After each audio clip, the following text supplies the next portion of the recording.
Hello everyone and welcome back to a brand new video on the channel and another brand new episode of MotoGP 21 career. But now, bit of a break between episodes, so we're going to do a quick season recap. The whole plan for this series is I want to have the GP21 Season 7, which is this season, finished off before MotoGP 24 releases on the 2nd of May 2024. So, quick run through the season so far. You can kind of see all the results there. And 12th, 10th, 12th, Jerez we won, shock. Podium Le Mans, Mugello win, 5th in the rain, last time out in Catalonia. So we go into a Sachsenring in Dresden, Germany. Second in championship, 15 points clear of Miller, but a whopping, and believe me when I say whopping, 43 points behind our championship leader, Fabio Quartararo. Now, it's going to be tough ass to catch him. It's going to be hard to retain our title, but equal equipment, no excuse. All-rounder talent, we're going to give it our best shot. So, like I said, there's 11 rounds left, so it's going to be 11 episodes, including this one. So, we're going to try and fire through them as fast as we can, and hopefully, well, we're going to get it done before the end of April, before May starts. And then, hopefully, if MotoGP 24 is good, career mode will jump onto that. We'll start a new season there. If not, Season 8 will be on MotoGP 21. So, yeah, hopefully, regardless, there'll be GP content on the channel. Anyway, I've rambled on long enough. Let's get underway to Germany. Just quickly guys, if you do enjoy today's video, if you wouldn't mind, let me know with either a like or a comment, and maybe even consider subscribing for future videos. Thanks, back to the video. So as we trundle our way down pit lane, first time on the bike in quite a while, so big thing for me is just getting back up to speed and trying to blow out on cobwebs. Obviously pre-practice here in Dresden for Sachsenring. It's going to be really difficult one to overtake, so the best thing I can do is qualify towards the front to give myself as little work as possible. It's going to be a long race, tyres are going to be very difficult to manage around here, so the best thing I can do is just give myself as little work to do as possible. So yeah, that's what we're going to try and do with free practice. So the end of free practice 3, topped it. Only man all weekend to go into an 18, so I'm very happy with that. Now I will admit, I don't usually do this, but I did set that lap time on a set of softs, which is something I don't usually do. I spent most of free practice 3 on the same set of mediums, going round and round and round, wearing a groove on the track. In fairness, felt decent. Speed was consistent. High 19s was kind of what I was running. And at the end, came in, did my magic, worked a bit of setup work, came back out and did one push lap on a set of softs and found about half a second to 6/10 overall. So very happy that we managed to go directly through to Q2 on such a nice lap time. So I'm going into qualifying with a bit of confidence, and I definitely think the front row is a possibility. Just judging from being behind other riders in free practice 1, 2 and 3, very difficult to overtake even when you have a speed advantage. Riders take different lines, very difficult to overtake. So it's going to be one of those races where a tactical race, you're going to have to be on point, and it's going to be a little bit of a difficult one, but nonetheless I'm looking forward to it. So let's jump now to qualifying, where hopefully we'll challenge for pole position. So you can see the softs that we ran in free practice 3 to top to this morning's practice session. 30% worn on the left side just from one lap. Now we're going to do a first lap on that, a first push lap, and I will probably throw another set of softs at that if we can't get enough. But interesting to see what the rest of the field kind of do when they actually go auto for a lap. Qualifying is one of those interesting dilemmas of how hard can you risk it, how much can you push. So not everyone does put it all on the line in FP3, don't blame them. So it's going to be interesting to see where we actually do qualify. Obviously front row is the priority. Pole would be nice, but it's not necessary, as I can imagine being just in the group will be good enough. But of course main target is Fabio as always.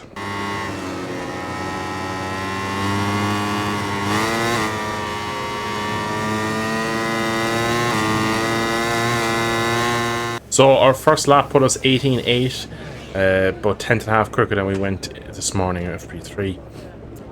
Bike feels amazing on the soft tyres, but man, it eats the tyres. So instantly ruling the 2 soft tyres out for the race. That's definitely not something we can run, even though it does feel good.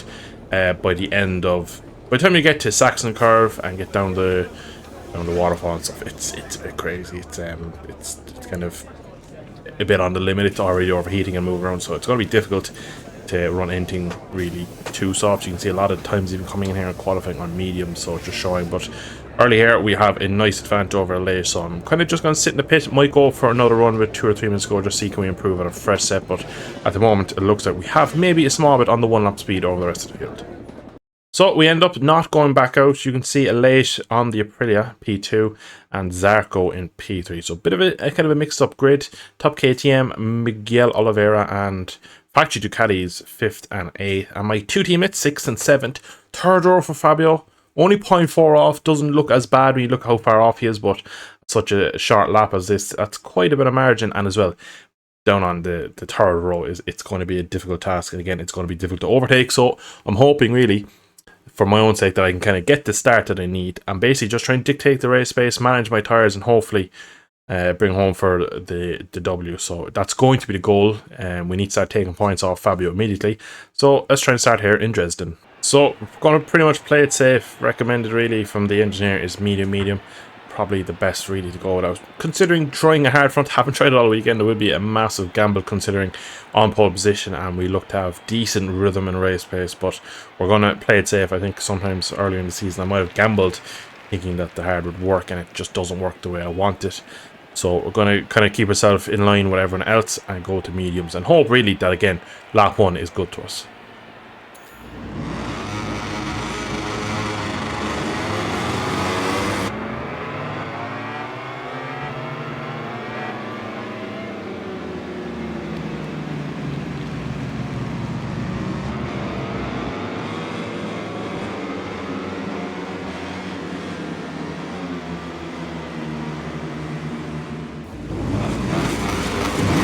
Here we go. 5 red lights. And away in. It looks to be a decent-ish start. Now you would have seen the tyre sheet there early and a lot of hard front tyres. Made me wonder. I said I was playing it safe, trying to go with a set of mediums, but man, it looks like maybe that wasn't the right idea. So we'll see as the race progresses. 11 laps here. A long race for my poor set of mediums, especially the lefts. These corners here are going to kill it so early in this race. I'm just trying to get some clear air to keep the tyres in the window and keep them with me mainly. So a lot of short shifting, managing, rolling the bike around this track here today is going to be the absolute key to success if we can get it. We have gotten the start we wanted. It's all about preservation, I'm just kind of keeping the bike with me really. It feels a bit lethargic with the medium and the full tank of fuel. Trade that Yamaha have really for about 10 years. But a 20.6 for an opening lap is not bad. It's just now again getting into the rhythm, keeping everyone in position really. Just see again, it's twice into turn 1 now we've done that. Struggling just a small bit. We're actually getting a weird double upshift as it goes to engage gear. It does seem to jump up 2 gears, which is weird. Fastest man on track at the moment is Valentino Rossi.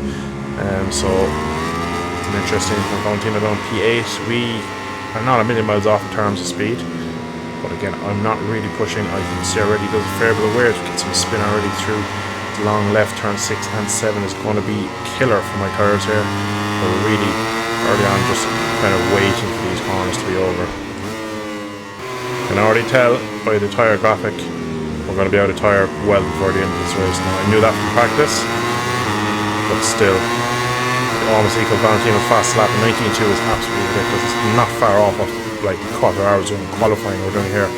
Full tank of fuel, and once again we've gone so deep, struggling massively. Vinales and Zarco have managed to jump ahead of the Aprilia Valleccia Spargaro, so we might see some fierce competition coming through now, because I think Elate might have just been the cork in the bottle.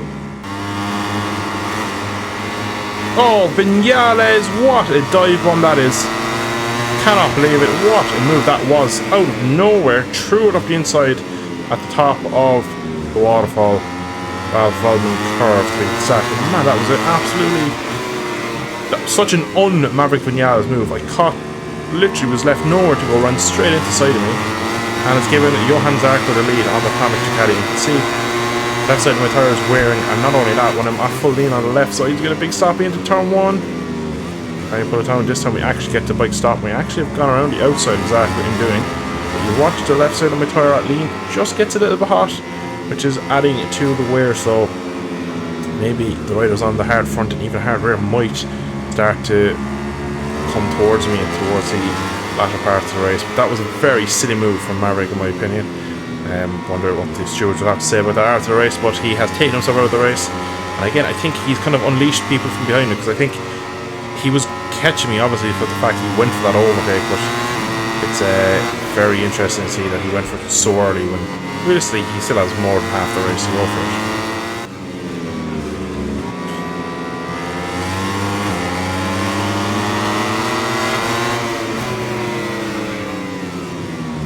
And Zarco's binned it, gets me into Zach's curve and into the last corner. He was just a bit hot.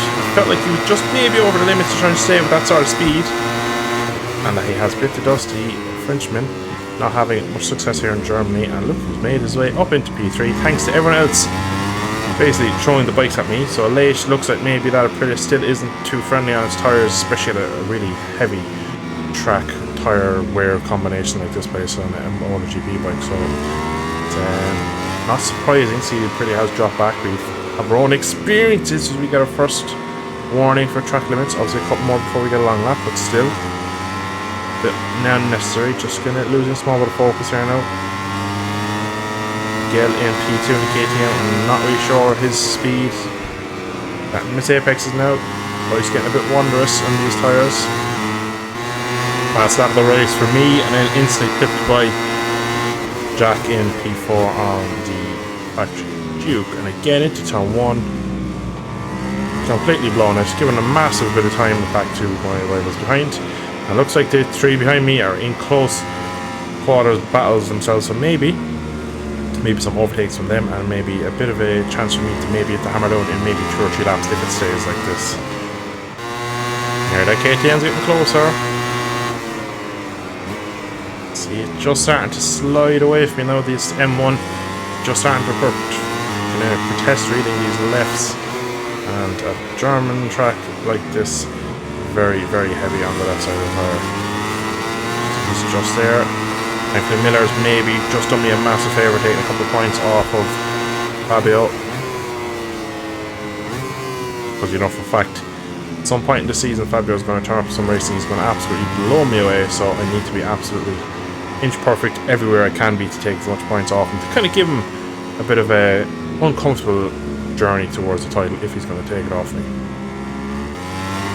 Fuel is going down now nicely, so starting to feel a bit better. Personal best lap of the race for me in 19.0 again. We're getting into some ridiculous lap times here. Track is really in a sweet spot on these race tyres. They're feeling quite good as well. Not really pushing it still in these fast corners, trying to manage my tyres, and the lap time is still there, which is really good to see. We can see now if a gap just opened up over Miguel Oliveira, saying that though, very wide in Omega corner. We can skirt off for a bit of a late apex back up the hill. So a couple of laps to go now.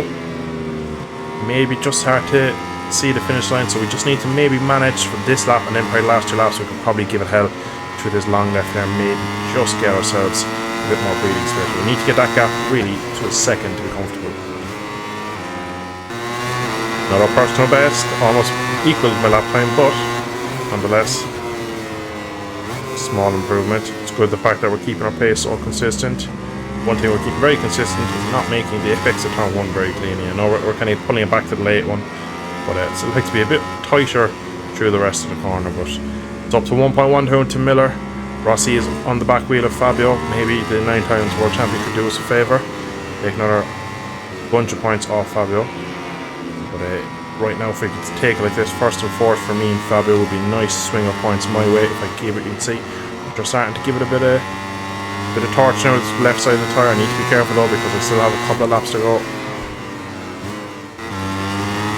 1 lap to go, 1 second back to Miller. Just need to make sure it's a clean lap. We need to make sure we get it stopped into turn 1, which thankfully that's probably the best we've taken it all day. We have a good bit of rubber left really on the right side, so I can kind of push turn 1, turn 3 as well, and just basically bring this home. Nice tidy lap, and I don't need anything special, just need to defend. It's up to 1.4 as we get to Omega, so bar any calamity this should be in the bag. Quick look over our shoulder, the gap is still there.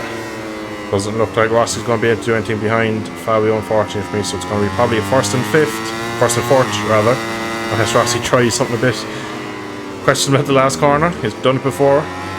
But up the line we come. It's been a brilliant statement of a 10 from us up against our teammate P1 here in Germany at Sachsenring, and a brilliant result the acclaim of the fans on their victory lap, let's take a look at the final ranking of today's race. So a massive statement of intent here in Dresden for the German GP. Brilliant, brilliant, brilliant. Nice fast lap, led most of the race. We were pretty consistent. Again, turn 1 was a bit of a ball ache at times, but other than that, we were really strong. And again, the Maverick, the whole incident with Maverick was just weird. It was just an odd one for me, but I'm just happy we managed to get to 25 points. Again, Fabio not on the box with me, so it's a nice swing of points my way. So we're going to have a quick look now at the championship standings. We've pulled it down to just over a race, so it's 31 points. So it's still a big task, a big mountain to climb, but I feel like if we can have a couple more races like this where we take 10 points or so, or 12 points here, that gap can come down, and all it takes is one crash from Fabio and we take 25 points and we are on his back wheel again. So it's looking promising, and again, we've pulled nice gap over Miller there now, so we nearly also at this point nearly have a race win over Miller. So we're kind of pulling away into a 2-horse race for the Yamahas. In addition to the victory, his position also earns him 25 priceless championship points.